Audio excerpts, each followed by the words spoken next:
Olá turma, eu sou Maurício Monteiro, professor de Química de vocês, e hoje vamos falar sobre eletroquímica, abordando a pilha de Daniell, certo gente? Na parte 2, porque na parte 1 nós vimos apenas balanceamento de reações de óxido-redução, beleza? Vamos nessa?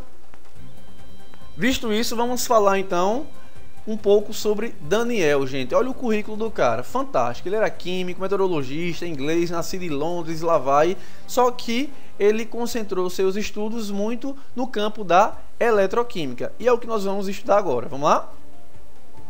Pilha de Daniell. Recebe esse nome graças a quem? Ao seu inventor, que foi Daniell. Porque se fosse eu que tivesse inventado, eu teria colocado o nome de pilha de Maurício, tá? Mas como não foi, vamos estudar a pilha de Daniell.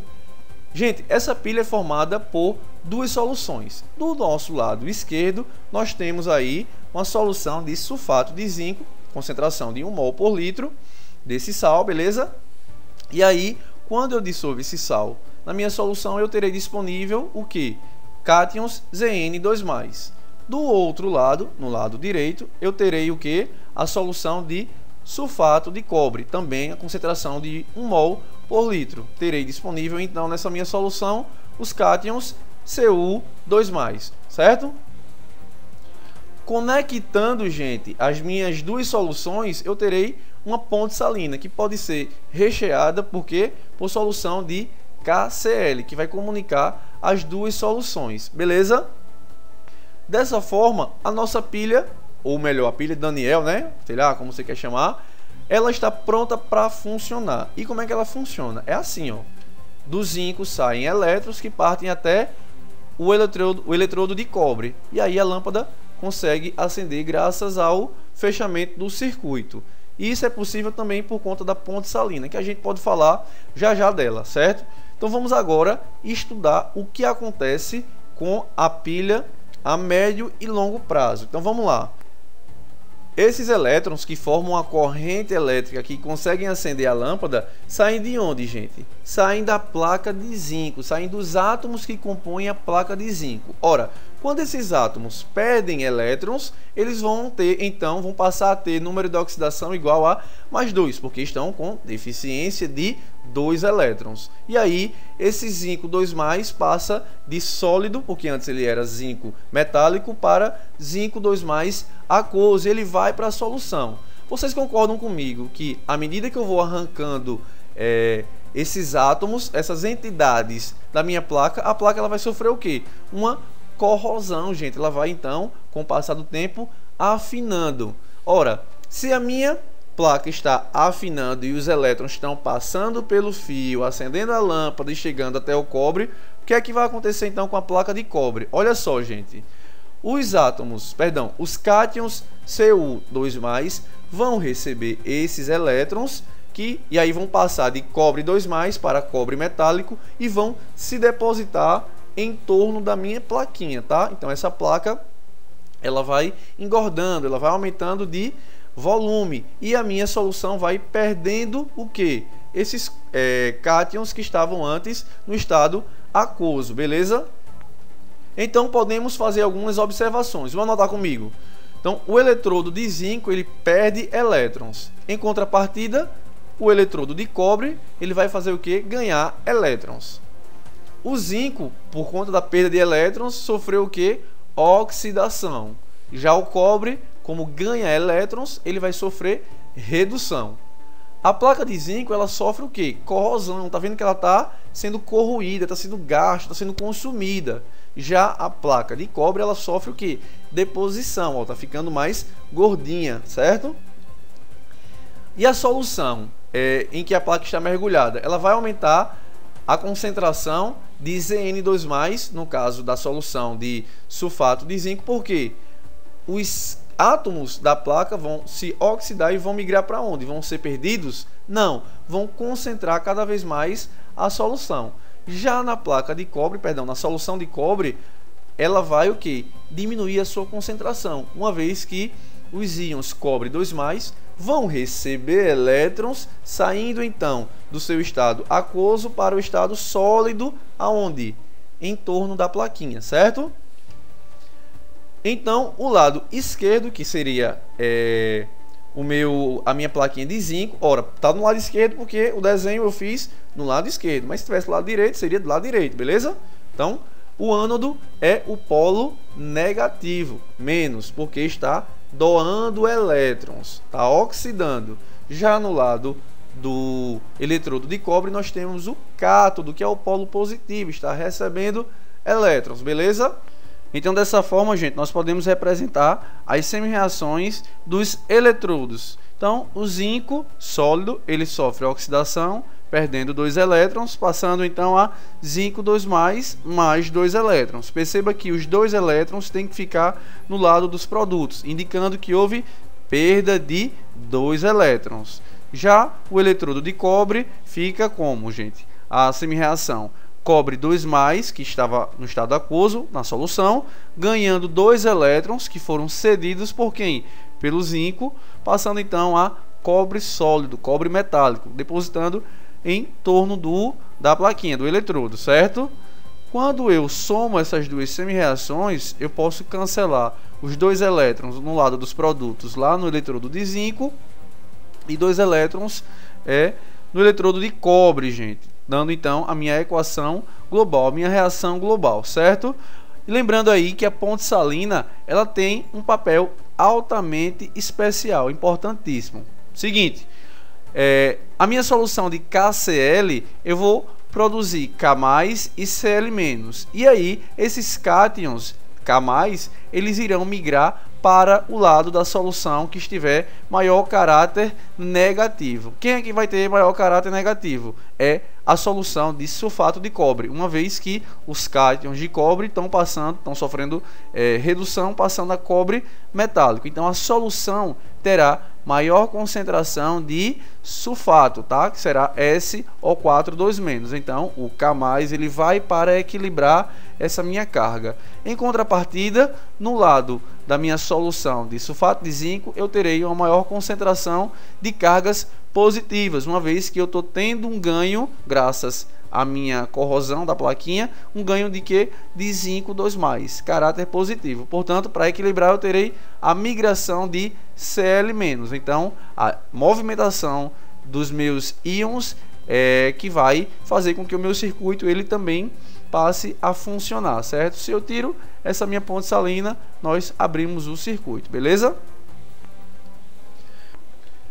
Então, recapitulando, gente, temos aí a reação global, a equação global, e aí, lembrando, o zinco vai sendo gasto, corroído, a concentração da solução de sulfato de cobre vai diminuindo, por quê? Porque o cobre 2+ recebe elétrons, reduz e vai para a placa, deposita-se em torno da placa em forma de cobre metálico, beleza?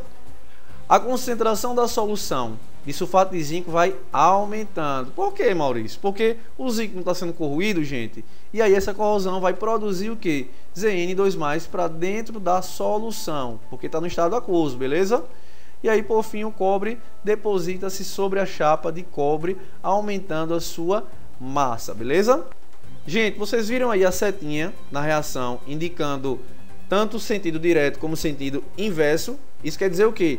Que aí essa minha reação vai atingir o equilíbrio. E quando ela atinge o equilíbrio, nós teremos indicado na minha tensão, quando eu meço isso com um multímetro, por exemplo, eu terei uma tensão igual a 0. Quando a tensão for igual a 0, atingimos então o equilíbrio, certo? Então dessa forma a gente pode representar de maneira simplificada a pilha de Daniell. Assim, ó, zinco sólido barra zinco 2+ aquoso barra cobre 2+ aquoso barra cobre 0 sólido. Perceba que do lado esquerdo nós temos a simplificação da semi-reação de quê? De oxidação. E no lado direito nós temos a representação da semi-reação de redução, gente. Beleza? Olha só que simples. Do lado esquerdo, então, eu terei o meu ânodo ou anodo, tanto faz. E no lado direito eu terei o meu cátodo ou cátodo. Ânodo negativo e cátodo positivo. Para você não esquecer, tem um macetezinho. Lembra aí da palavrinha CRAO. CRAO. C-R-A-O. C de cátodo ou cátodo. R reduz. Então, o cátodo ele sofre redução. Já o ânodo ou o anodo, ele oxida. Então, o ânodo sofre oxidação. Se você lembrar disso, você não vai errar e vai conseguir acertar uma infinidade de questões, certo? Para não esquecer o que acabamos de ouvir, gente, vamos fazer então exercício. Questão número 1. Considere a pilha esquematizada na figura a seguir, montada com barras metálicas de mesmas dimensões.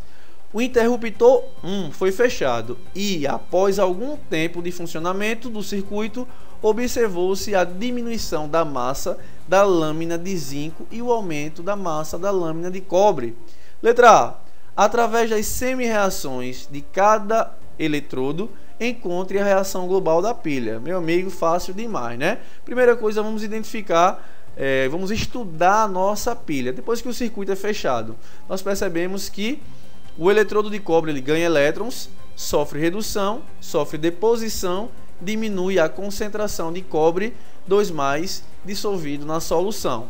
E aí, esse lado a gente pode chamar, no eletrodo de cobre, cátodo, que é o polo positivo. Tá vendo que, comparado com o desenho que nós estudamos, tá invertido, né? O cobre está do lado esquerdo e o zinco do lado direito. Então, não se bitole essa questão de lados, não decore lados, viu?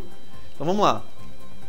Já no lado direito, ou melhor dizendo, no eletrodo de zinco, nós temos perda de elétrons, porque ele sofre oxidação, e aí a sua estrutura vai sendo corroída, sofreu corrosão, a solução vai ter um aumento na sua concentração de zinco 2+, e aí, então, esse polo é o ânodo, que é a parte negativa, a parte que cede elétrons, beleza?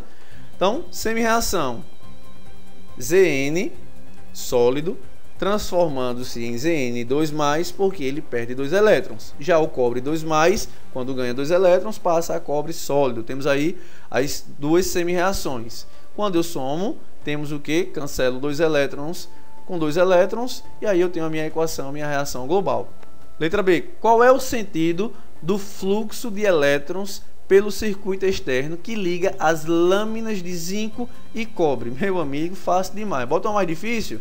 Os elétrons partem de onde, gente? Do ânodo, eletrodo de zinco, em direção ao cátodo, eletrodo de cobre, tá? Segunda questão. Através da representação de uma pilha, responda as seguintes perguntas. Então, temos aí a pilhazinha representada bonitinha. Letra A. Quais as semi-reações e a reação global? Eita, gente. Cuidado que essa minha pilha, ela tem uma particularidade. Perceba que no lado do anodo, nós temos o que? Cobalto 2+. E no lado do cátodo, ou do catodo, nós temos o que? Ouro 3+. Será que essa minha pilha está equilibrada? Será que ela vai estar balanceada? Não. Então eu preciso fazer o balanceamento das minhas semi-reações, certo? Então, feito o balanceamento, nós fazemos aquele mesmo procedimento. Cancelamos elétrons e somamos as duas semi-reações, encontrando a reação global, certo? Letra B. Quem sofre a oxidação, gente? É o cobalto, porque o cobalto oxida graças à perda de elétrons. Letra C. Quem sofre redução? É o ouro, porque reduz ao ganhar elétrons. Letra D. Qual o eletrodo positivo? Quem é o cátodo, gente? É quem?